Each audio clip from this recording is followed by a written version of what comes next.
Welcome to Analyst Talk with Jason Elder. It's like coffee with an analyst, or it could be whiskey with an analyst reading a spreadsheet, linking crime events, identifying a series, and getting the latest scoop on association news and training. So please don't beat that analyst and join us as we define the law enforcement analysis profession one episode at a time.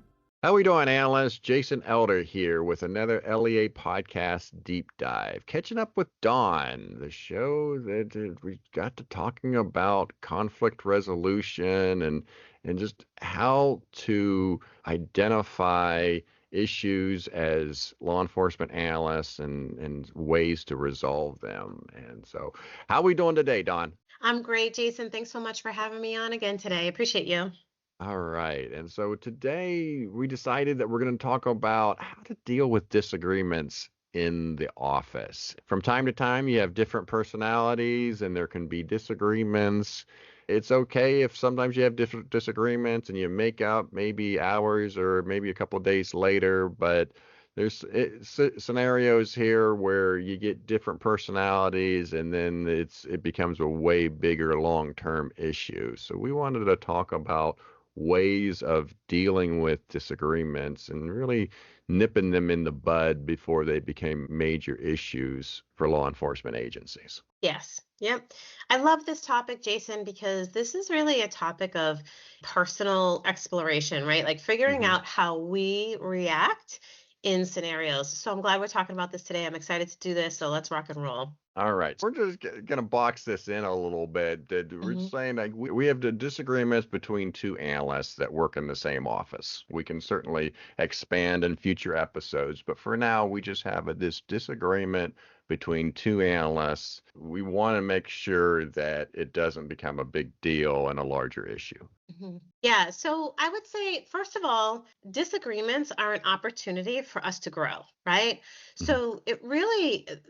It's amazing when you have multiple minds who are contributing to like growth, right? Growth of the unit, growth of the agency, growth of the analytical function, maybe even growth of yourself. So if you consider disagreement, in the framework of growth and opportunity, I think that alone is going to kind of help bring you to a more calm emotional place, right? Because it can get tough. It can get sticky. It can be a lot of triggers that maybe trigger something from your past that come up during arguments and disagreements with people. So thinking of it as in an optimistic way is really important. The second thing I would say is really important. It's normal. It's normal to disagree with people. It is 100% normal to not have the same exact opinion as another crime analyst, right? Or a supervisor, or even a detective, or maybe someone outside the agency, right? So some people just have different opinions, and some people may simply rub you the wrong way. One of the things I always like to do when there is conflict is really think about one of my favorite authors, Stephen Covey. Think about the 7 Habits of Highly Effective People, a great book, as a framework to how we can navigate professional disagreements as analysts. So when I think about, I think about the emotion that comes up when we have a disagreement. These emotions, I wonder how much has to do with the other analysts and how much has to do with ourselves that's not quite regulated yet, right? So maybe the analyst is making, like, quote unquote, making us feel not good enough, like they're better than we are. Is that something inside of us, or is that really what they're doing? Is that an emotional trigger from our childhood, right? Or is it something that they're doing? And so it's important for us to be proactive, which is the first habit, right? In Stephen Covey's book, it's really important to be proactive and really take control of our response. So when you lose control and you react, chances are you're going to regret some of the things that you say and do. So instead of taking a role of defense or frustration, really focus on what you can do to influence the conversation and the situation in a positive way. Own that response and keep your conversation productive. So Jason, if you and I got into this big argument and the words that you said triggered me to feeling like I wasn't good enough, or I was a burden, maybe something that I've dealt with my whole life, right? Now I'm not going to be able to talk to you and communicate with you in a productive way because I'm stuck in a spot of defense and proving to you that I'm not a burden or that you're not a better analyst or whatever it might be. right? So Yeah. that's the first piece, is regulate your own self. That's something that I've struggled with that as well. On the other end, people are dealing with stuff that I don't see, right? Mhm. Maybe I don't read the room right. I don't see all that's going on inside, and I'm inquisitive. I ask questions, and then they seem to answer me with frustration. From my vantage point, I'm just asking a simple question, but Mhm. I've gotten to Mhm. know that, like, hey, how you ask things, or you don't see how you're coming off, and but people get frustrated with that, and then I get frustrated because, like, to me, I'm asking a question, but I'm also not necessarily reading the room correctly either. Yeah. Great point. Great point. And you may be reading the room absolutely correctly and just have kind of a jerk sitting in front of you, right? Yeah. Yeah. That could be the case too. Yeah. And so, either way, zoning in on how you process, zoning in on, really, am I reactive or am I proactive? Owning yourself in the conversation is going to be really key, right? Yeah. And so what you're talking about, Jason, is like, maybe you didn't see something that somebody else saw. And that's really, I think, as we kind of move through some strategies that we'll talk about over the next 15 minutes or so, thinking about that, right? Like, think about, Mhm. do I have all the information? So the second key thing is, in my opinion, is to begin with the end in mind, right? Mhm. This is habit 2 in Stephen Covey's book. I love this because this helps us eliminate all the junk that comes along, all the reactive junk that comes along when we're in conversations where somebody else may not be regulated, right? So let me kind of context this a little bit. So when you come to a conversation beginning with the end in mind, you might say to yourself, what's the outcome that I want from this conversation? Right? Mhm. What do I want to do? Do I want to improve the collaboration with this person? Do I want to ensure that data decisions are, or decisions rather, are data driven? Do I want to clarify what analysis actually is? Like, what's the whole point of the conversation that you're about to have happen? Right?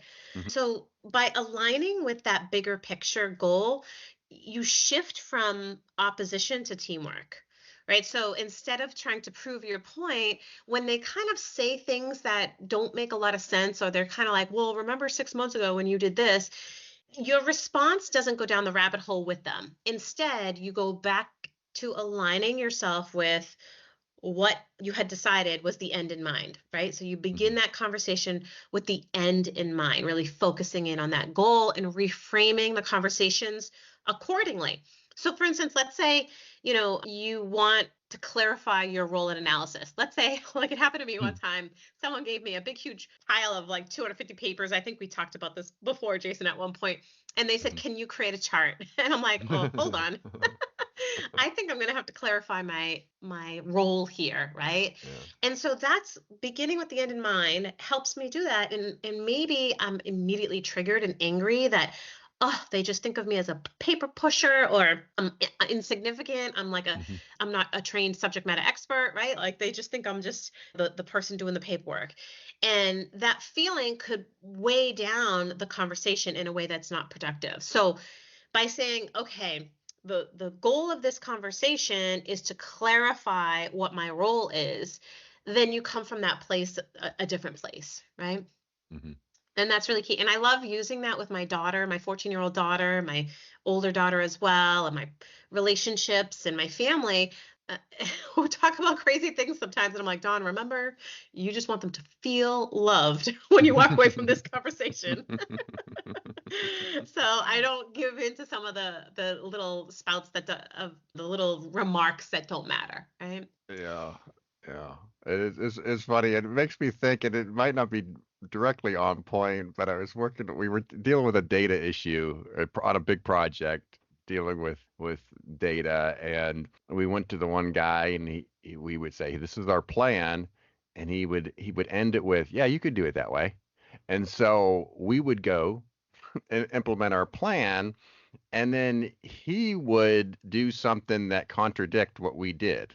and then Mm, and it was like this back and forth, and we basically figured out that when he said you could do it that way, that was his way of saying that you could, but I don't think we should do it that way. But he wasn't coming out and Yeah, saying that. yes. So it's like, I'm like, okay, we're trying to get to the same spot here, but it seems you have that path in mind, and we're not trying to compete with one another.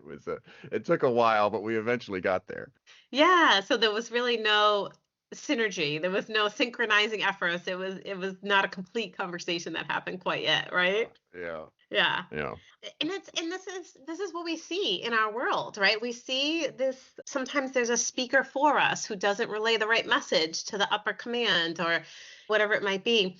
And so sometimes we deal with this. We deal with this with our vendors, we deal with this with our chiefs, we deal with this with our other analysts. And it's okay. It's okay. It's just important to create the framework, create that alignment, Jason, that you're really talking about, and go back to the clarification piece.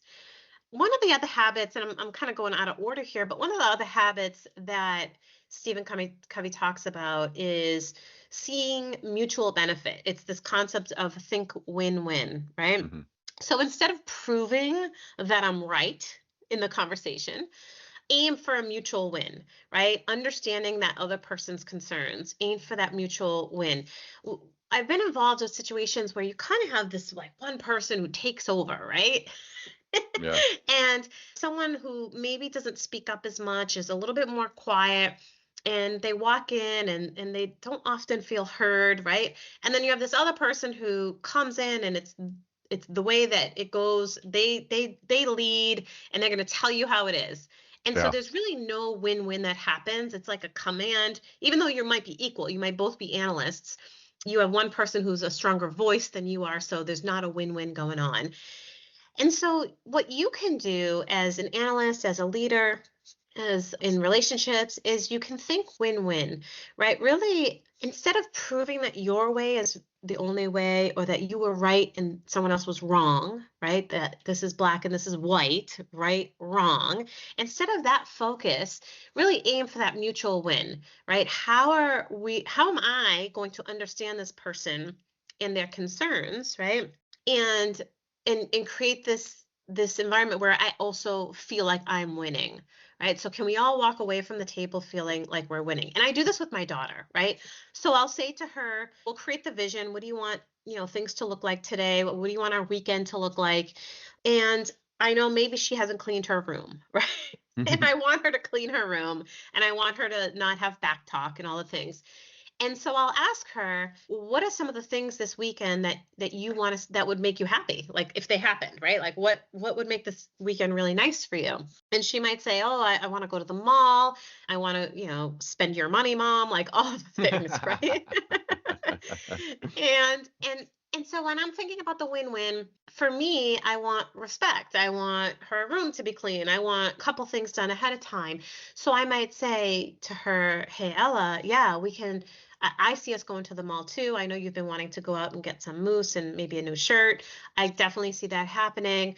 And here's what I see. In the morning before we go, like, can you make sure that your room's clean so that we can go X, Y, and Z, right? Like we can go to whatever store you want to go to. And so I'm always thinking about the win-win, right? What's the compromise? What's the win? What's the mutual benefit? The mutual benefit is a happy weekend. The mutual benefit is she's talking respectfully to me. For her, she's getting the mall, right? And so these are kind of, funny examples, but you can kind of see how they apply to you in your career environment, right? So Hmm. if you have another analyst who maybe you took the credit or they took the credit for something that you did, the mutual benefit is for a team to take the credit would be that the agency uses that an analytical function even more so, right? So that together there is a bigger win versus separate, right? And so Yeah. you might be thinking about what is our mutual benefit, right? Yeah, that's getting into a little bit of reading the room, like I mentioned before. And I know one of the other habits is seek first to understand, then to be Mm-hmm. understood. And it's Mm-hmm. really understanding the roles of everybody in the room and trying to understand different people's perspectives. And Yes. so that all kind of ties in together, understanding just empathy and what somebody else might be thinking. One question I would have for you is, and it's a lot of these, whether it's the end in mind or different perspectives. They might have different goals, right? Mhm. Like you Mhm. might not be on the same page on where the team should go, Mhm. right? So if I understand in terms of like the end in mind, if we all have having the same goal or having all a piece of the pie and get all same credit, but there may be some disagreements on just having different goals entirely. Exactly. And that's where that win-win fits in because I hate them all. I don't want to go. I really don't. But I know that there has to be a win-win there. And so there Yeah, may be things where someone has a different agenda than you do, and that's yeah, fine. And yeah. so always thinking with that win-win. I love that you brought up number 5, which is seek first to understand, then be understood. If you do no other than the regulate yourself one, this is the one to do, right? Habit number 5, listen before speaking. Because sometimes it's not even a true conflict. Sometimes it's a miscommunication and people just want to be heard, right? And so when you enter into a conversation, I admire chiefs who do this. They are the best chiefs in the world when they ask clarifying questions first, Mhm. right? And you can do that too. You can ask clarifying questions first. Often, right, Jason, if you and I were arguing, I'd want, okay, we got to sit down, we got to talk, and here's what I need to tell you that you did wrong. Right? And Good first step. that's not Not. going to feel good for anybody, right? Yeah. And so being able to say something like, hey, Jason, it sounds like you have some concerns about the model I used to do this analysis. Can you share specifically what feels off to you? Right? Like that's a clarifying question. Or if your IT staff says no, you can't have access to data, I might ask a clarifying question, right? And say, hey, I understand you might have some concerns about me having access to the data. What's your top concern about me having access to the data? Right? So when I say that to IT, right, they might say something like, well, we don't want you to screw up the data that's in the records management system. Okay, great. Do not interject. Do not tell them how you won't screw it up, how it's a read-only file, right? Let them get everything off their chest first, Mhm. okay? Don't interrupt. So they might say, okay, well, you might screw up the data if you have access to it, or we don't support Microsoft Access, or, the last analyst who was in here, I spent so much time helping them clean stuff. It was a big screw up. So let them get everything out, right? Clarify. Okay, so how do you think I'd screw up the data? Oh, because you might press the button, it deletes all the data. All right. So now you take your breath. You have all this stuff these fears that are going on in their brains, right? Of why you can't have access to the data. And so now you can say to them, those are legitimate concerns. Other IT staff have had concerns about that too. But you know what? After doing my research, reading this article, and also implementing this in other agencies, right? Maybe you didn't have that last one under your belt, but you can say after other experts have implemented this in other agencies, we found a way to not screw up the data. And here's how. You get a read-only file, right? They might we don't support Microsoft Access because there's no upgrades. I hear you. I hear you. And I think you're right. I think Microsoft Access will not be upgraded anymore. But that's okay because the version from 20 years ago is the only thing that I need. And so when you seek first to understand and then be understood, your conversations are going to go a little bit more smoothly, right? When you ask clarifying questions, it allows people to get things off their chests and reminding yourself not to be triggered.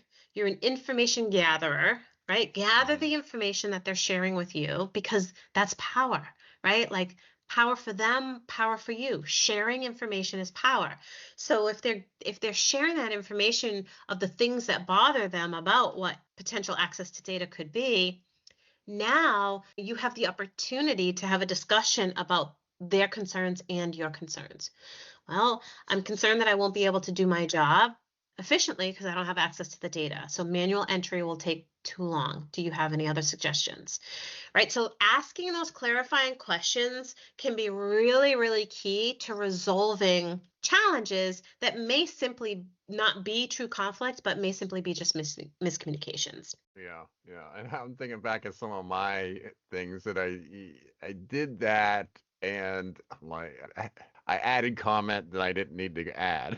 Like with their answer, I was like, well, that seems overcomplicated. I'm like, oh, like yeah, just as you said, don't let them have it out and don't react. But I was like, that just seems way overcomplicated. So it's like I defeated the purpose right after they gave me an answer. So I get you. You have to think about all that stuff. Again, I talked about how people are reading me when I'm asking questions. Like that's Mhm. also something to consider in this back and forth. Yes, yes. Are you asking questions with like a big frown on your face or your arms crossed or, or are you like even your body positioning, right? Yeah. So like let's talk about that for a second because I think there's value in that piece, Jason, that you bring up. And I'm not saying you did this, right? But maybe we've been in situations where we're sitting with our legs crossed, our arms crossed, and we're attempting to have this conversation. That is not an understanding position. We are Mm. automatically dysregulated, right? Like we are automatically closing them off and protecting ourselves. And so, really, in order for this to work, you have to first regulate yourself, whether you do that in breathing exercises or you hash it out with someone ahead of time or whatever it might be. You regulate yourself first, and then you walk into the conversation with a true commitment to clarify and to hear and be heard, right? Mhm. That means your arms are not crossed. That means you might be leaning in. That means eye contact. That means maybe you're taking notes. That means maybe you're nodding your head at them when they say something that makes sense to you versus I remember a situation where I just teared up, right? Like I'm like, oh Yeah. my God, they're yelling at me. Like, I think that's an important thing to happen to talk about too. What do you do when someone's yelling at you in conflict, Yeah. right? That's not fun. That's Yeah. not fun to be in an environment where someone's yelling at you. And one of the things that I work with a lot of analysts with is really creating boundaries. And so it is okay to say, I'm not comfortable in this environment, and we can talk with a third party or we can talk with whatever. You don't have to stand there and listen to someone scream at you. Yeah. You don't. That's Hmm. unhealthy for you and for that person. And you don't have to be there when someone else is dysregulated. And you also don't have to feed into it by yelling at them back. So being able to recognize when a boundary has been crossed and being able to walk, even if you're the one who crossed it. Let's say you're the one yelling. Right, Yeah. Jason. Let's say Jason is the one yelling in this conversation with Dawn, with me, right? Yeah. And Jason, you may turn around and say to yourself, oh my gosh, I completely got out of hand to yourself.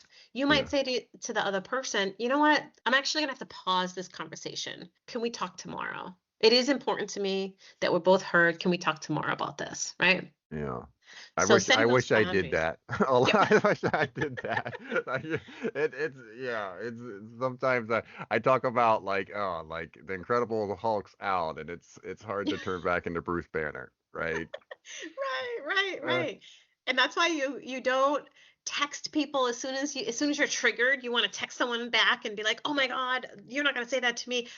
No, yeah, pause, right? Or yeah, email. You just pause, get regulated, understand your boundaries, go back to seek first to understand and have a calm, collected situation. It's not always that easy. I mean, I have teenagers, right? Like it's hmm, not always that yeah, easy, hmm, but it's important, and it's important to understand that all conflicts are not resolved just because you follow 7 habits of highly effective sure, people, right? yeah, Like there may be conflicts that never get resolved or maybe that get resolved in time, but I think as analysts, as professionals, just like we keep up our skills in our analytics, we also want to be able to keep up our skills in communication and effective communication.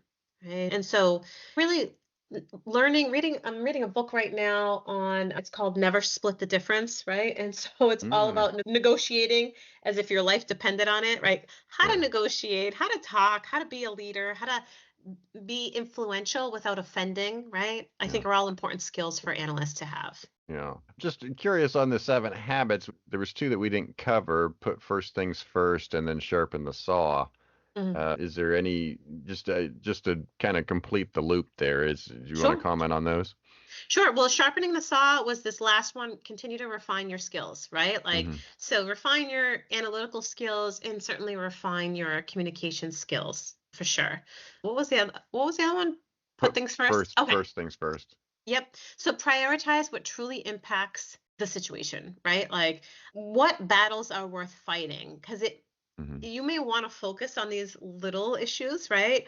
But really focus on the larger issues that affect that decision making. You might want to focus on, like, have you ever been upset with someone, Jason, and then everything they do aggravates you? You're like, oh yeah, I remember when Yeah. they were in the lunchroom, they were chewing really loudly, like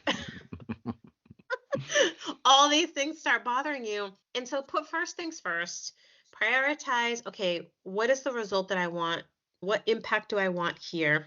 And focus on that. Is this worth fighting over? So if someone, for instance, if a supervisor is looking at your data and there's inconsistencies in your data, right? You ask yourself, is it worth fighting over, right? Is it worth me being arguing that the data is not accurate, right? As a supervisor, I'm sorry, let me back up. So you're the supervisor and you're talking to your analyst and you realize that the data is inconsistent.